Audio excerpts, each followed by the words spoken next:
तो दोस्तों पार्लियामेंट वाला चैप्टर देखेंगे।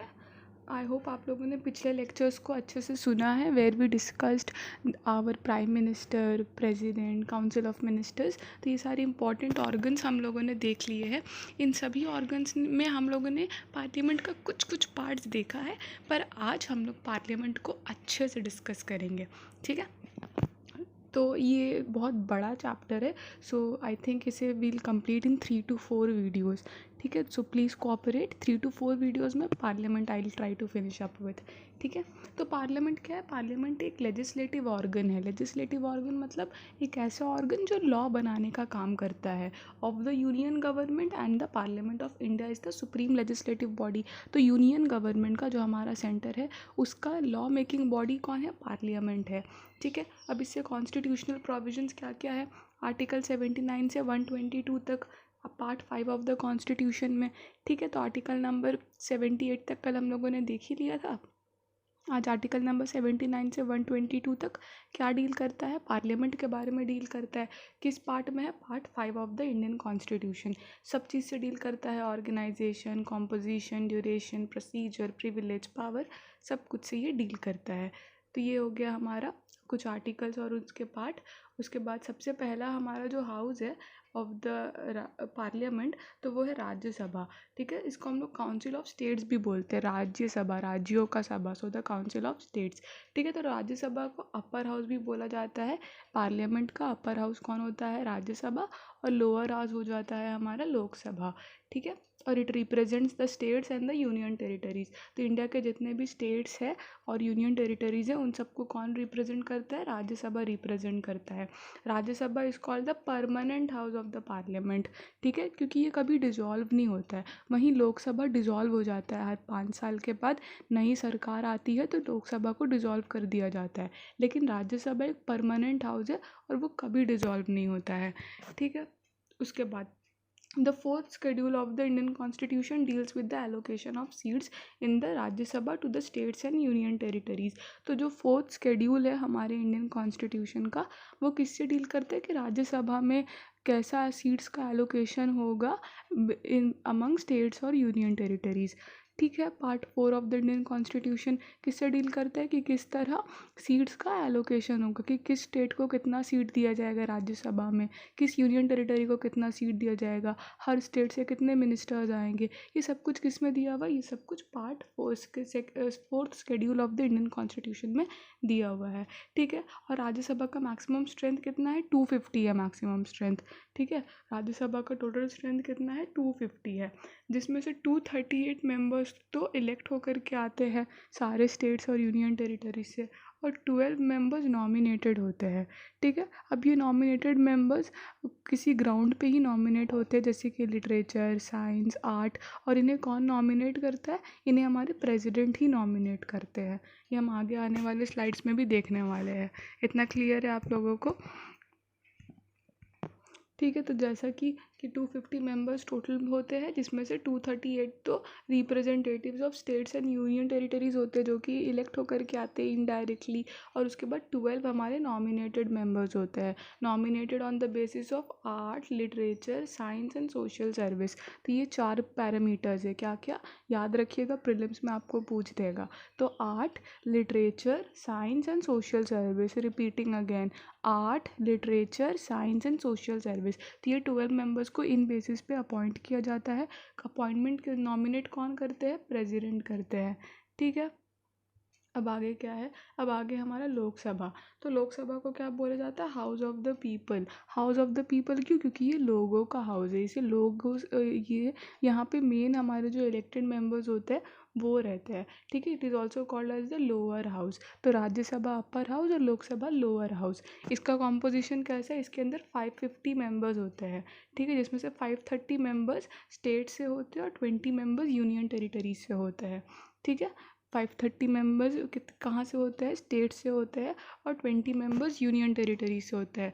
अभी करंटली हमारे लोकसभा का स्ट्रेंथ कितना है? 543 है, जिसमें से 530 मेंबर्स स्टेट से है और 13 मेंबर्स यूनियन टेरिटरी से है। ये नंबर चेंज होता रहता है, कभी 543, कभी 545, लेकिन मैक्स ये कितना जाता है? 550 तक जाता है, 550 क्रॉस नहीं करेगा। ठीक है, तो उसके बाद क्या है, पावर्स। अब हम लोग पावर्स देख लेते हैं। तो पावर्स क्या क्या हो जाएगा। सबसे पहला पावर क्या है कि डिसीजंस इन जॉइंट सिटिंग, कि ये किसका पावर है, ये पावर है हमारे लोकसभा का। तो जब भी कोई जॉइंट सिटिंग होता है तो उसमें ऑर्डिनरी लेजिस्लेशन जो पास किया जाता है, जॉइंट सिटिंग कब होता है, जब किसी बिल पे डिस्प्यूट हो गया है, एक हाउस पास कर रहा है, दूसरा हाउस नहीं पास कर रहा है, तो उस केस में हमारे प्रेसिडेंट जॉइंट सिटिंग करवाते हैं। तो उस जॉइंट सिटिंग में ज़्यादा पावर किसके पास होगा, लोकसभा के पास होगा, क्योंकि लोकसभा के मेंबरशिप ज़्यादा है। लोकसभा में मेंबर्स 550 और राज्यसभा में 250। तो ज़्यादा हित किसका रहेगा, लोकसभा का रहेगा। और स्पीकर को भी ज़्यादा पावर दिया जाता है when compare to chairman. Speaker कहाँ होते हैं, लोकसभा में होते हैं। चेयरमैन कहाँ होते हैं, राज्यसभा में होते हैं। तो स्पीकर को ज़्यादा पावर दिया जाता है व्हेन कंपेयर टू चेयरमैन। और राज्यसभा के एक्स ऑफिशियो चेयरमैन कौन होते हैं, वाइस प्रेसिडेंट ऑफ इंडिया। वो वाइस प्रेसिडेंट ही है, लेकिन फिर भी उन्हें कम पावर है व्हेन कंपेयर टू स्पीकर। तो जब भी जॉइंट सिटिंग में डिसीजन लेना होता है तो लोकसभा के पास ज़्यादा पावर्स आ जाता है। ये पहला देख लिया। फिर नेक्स्ट क्या है जी, नेक्स्ट है जॉइंट सिटिंग तो देख लिया। फिर due to larger strength the view of the Lok Sabha is likely to meet. जैसे कि मैंने बताया कि सिंस लोकसभा का स्ट्रेंथ ज़्यादा है तो उनका जो भी कहने का मतलब जो भी वो चाहेंगे वो ज़्यादा होने का चांसेस है, क्योंकि वो लोग मेजॉरिटी में वोट्स पास करवा देंगे। ठीक है। फिर पावर इन मनी बिल। अब याद रखिएगा, लोकसभा ही वो घर है जिसके पास पैसों का ताकत है, क्योंकि जो हमारा मनी बिल है, ठीक है, जो हमारा मनी रिलेटेड मैटर्स है, जो हमारा बेसिकली मनी बिल होता है, ये मनी बिल कहाँ इंट्रोड्यूस हो सकता है, ये मनी बिल सिर्फ और सिर्फ लोकसभा में इंट्रोड्यूस हो सकता है। और राज्यसभा के पास मनी बिल से रिलेटेड ज़्यादा पावर्स नहीं है। ठीक है। तो इसलिए पैसा से रिलेटेड पावर्स किसके पास है, लोकसभा के पास है, राज्यसभा के पास नहीं है। तो जिसके पास पैसे का ताकत, उसके पास सारा ताकत, इसलिए लोकसभा के पास अल्टीमेटली सारा अथॉरिटी, सारा पावर्स आ जाता है। उसके बाद power over council of ministers. तो काउंसिल ऑफ मिनिस्टर्स कहाँ है, लोकसभा में है। ठीक है। वो रिस्पॉन्सिबल, हम लोग देखा था, उनका कलेक्टिव रिस्पॉन्सिबिलिटी किसके प्रति होता है, उनका कलेक्टिव रिस्पॉन्सिबिलिटी लोकसभा के प्रति होता है। तो इस तरह काउंसिल ऑफ मिनिस्टर्स जो कि एक इम्पॉर्टेंट पद है, ये भी कहाँ लाई करता है, लोकसभा के लिए लाई करता है, which again makes the Lok Sabha very powerful when compare to Rajya Sabha. तो ये कुछ पावर्स हमने देखा क्या क्या लोकसभा का। ठीक है। अब मेंबरशिप देखते हैं। तो लोकसभा का मेंबरशिप कैसा है, लोकसभा में कौन कौन सिटीज़न बन सकता है। तो पहला तो उनको सिटीज़न ऑफ इंडिया होना चाहिए, 30 ईयर्स ऑफ एज होना चाहिए, और एक ओथ लेना चाहिए for true allegiance to the constitution of India. तो राज्यसभा का मेंबरशिप के लिए क्वालिफिकेशंस क्या क्या है कि सिटीज़न ऑफ इंडिया होना चाहिए, 30 ईयर्स ऑफ एज होना चाहिए, और ओथ लेना चाहिए। ये राज्यसभा का हो गया। वहीं लोकसभा का क्या है, लोकसभा का क्वालिफिकेशंस है कि वही सिटीज़न ऑफ इंडिया, फिर 25 ईयर्स ऑफ एज, और फिर वही ओथ लेना चाहिए to bear true faith and allegiance to the constitution of India. ठीक है। तो लोकसभा में कितना हो गया, 25 ईयर्स ऑफ एज, और राज्यसभा में 30 ईयर्स ऑफ एज। आप ऐसे भी याद कर सकते हैं कि लोकसभा लोअर हाउस है तो उसका एज भी लो है, 25 ईयर्स ऑफ एज। और राज्यसभा अपर हाउस है तो उसका क्या बोलते हैं, एज भी ज़्यादा है, कितना, 30 ईयर्स ऑफ एज। ठीक है। अब टेन्योर। तो लोकसभा तो डिज़ोल्व हो जाता है हर 5 साल में, पता है, लेकिन राज्यसभा कभी डिज़ोल्व नहीं होता है। लेकिन राज्यसभा के मेंबर्स का टेन्योर है, राज्यसभा का कोई टेन्योर नहीं है। राज्यसभा जो घर है, जो हाउस है, उसका कोई टेन्योर नहीं है, वो कभी डिज़ोल्व नहीं होगा। लेकिन राज्यसभा के अंदर जो मेंबर्स है, उनका डिज़ोल्यूशन का टेन्योर है, वो एक टाइम के बाद रिटायर करेंगे। तो हर मेंबर का टेन्योर कितना दिन का होता है, 6 साल का होता है, जिसमें से 1/3 मेंबर हर 2 साल में रिटायर करते हैं। तो एक मेंबर का टेन्योर कितना दिन का होता है, एक मेंबर का टेन्योर होता है 6 साल का, 6 ईयर्स का। और फिर 1/3 मेंबर्स हर 2 साल में रिटायर कर जाते हैं। ठीक है। ये चीज़ क्लियर है। राज्यसभा का कोई टेन्योर नहीं है, राज्यसभा के मेंबर्स का टेन्योर है। तो एक मेंबर का टेन्योर 6 साल तक का है, जिसमें से 1/3 मेंबर्स हर 2 साल में रिटायर कर जाते हैं। ठीक है। तो ये राज्यसभा का हो गया। लोकसभा। अब लोकसभा का कैसा काम है, तो लोकसभा का कोई टेन्योर तो है नहीं, मतलब लोकसभा का टेन्योर है, सॉरी, लोकसभा डिज़ोल्व हो जाता है हर 5 साल में, लोकसभा का डिसोल्यूशन हो जाता है। लेकिन अगर प्रेसिडेंट चाहे तो 5 साल से पहले भी लोकसभा को डिज़ोल्व कर देते हैं। किसके एडवाइस पे, काउंसिल ऑफ मिनिस्टर्स के एडवाइस पे या प्राइम मिनिस्टर के एडवाइस पे। अगर हाउस का प्रोसीडिंग्स ठीक से नहीं चल रहा है, या नो कॉन्फिडेंस मोशन पास हो जाए घर में, और जो मेजॉरिटी सपोर्ट है, गवर्नमेंट अपना majority support no confidence motion में ना दिखा दिखा पाए तो प्रेसिडेंट चाहे तो 5 साल से पहले ही लोकसभा को डिसॉल्व कर सकते हैं। ठीक है, ये नो कॉन्फिडेंस मोशन हम लोग आगे जाके और अच्छे से पढ़ेंगे। ठीक है, लेकिन इतना आप लोग याद रखिए कि लोकसभा को 5 साल से पहले भी डिसॉल्व किया जा सकता है अगर वो अपना majority support in the house खो दे। अब ऑफिशियल देख लेते हैं तो राज्यसभा का एक्स ऑफिशियो चेयरमैन कौन होते हैं? The vice president of India. The vice president of India is the ex officio chairman of Rajya Sabha, और वहीं राज्यसभा का सारा प्रोसीडिंग्स और मैटर्स को भी संभालते हैं। ठीक है, और उनके एब्सेंस में कौन संभालता है? एक डेप्यूटी चेयरमैन होता है। डेप्यूटी चेयरमैन किन्हें बनाया जाता है? राज्यसभा में से ही किसी एक मेंबर को अपॉइंट कर दिया जाता है, मतलब इलेक्ट कर लेंगे वो लोग अपने में ही कि किसे डेप्यूटी चेयरमैन बनाना है, और वहीं चेयरमैन के एब्सेंस में सब कुछ संभालते हैं।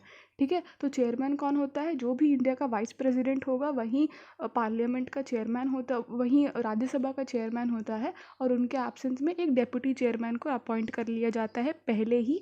कहाँ से अपॉइंट किया जाता है? हाउस के ही मेंबर्स में से किसी एक को इलेक्ट कर लिया जाता है, और वो बाद में सारा काम संभालता है जब चेयरमैन एब्सेंट होते हैं तब।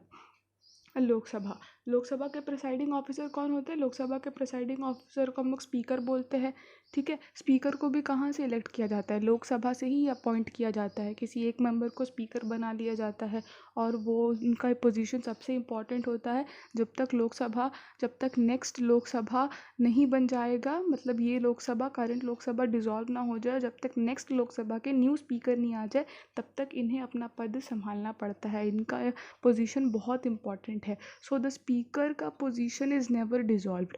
अगर हाउस डिसॉल्व हो भी गया है तो स्पीकर अपने पोजीशन पे रहते, क्योंकि उनको संभालना पड़ता है काम। तो जब तक नया स्पीकर नहीं आता है तब तक पुराने स्पीकर भी नहीं जाते हैं। ठीक है, और इस घर से ही, मतलब लोकसभा से ही, एक डेप्यूटी स्पीकर को भी इलेक्ट कर लिया जाता है। ठीक है, वो कब काम करते हैं? जब हमारे स्पीकर एब्सेंट रहते हैं। ठीक है, तो स्पीकर और डेप्यूटी स्पीकर दोनों को घर के ही मेंबर्स में से इलेक्ट किया जाता है। स्पीकर का पोजीशन सबसे इम्पॉर्टेंट होता है, सारा काम वही संभालते हैं, और उनके एब्सेंस में कौन संभालता है? उनके एब्सेंस में संभालते हैं हमारे डेप्यूटी स्पीकर। ठीक है, सो या गाइस, इस वीडियो में यहीं तक रहने देते हैं। नेक्स्ट वीडियो में विल कंटिन्यू और पार्लियामेंट वाला चैप्टर और अच्छे से। यहाँ हम लोगों ने ऑफिशियल्स तक देख लिया है। So till then guys, take care. If you loved my explanation then please like the video and subscribe to our YouTube channel. You can tell me in the comment section कि कैसा explanation था, और आपका कोई query, question, confusion कुछ भी हो, you can tell me in the comment section. Okay, take care guys and stay tuned.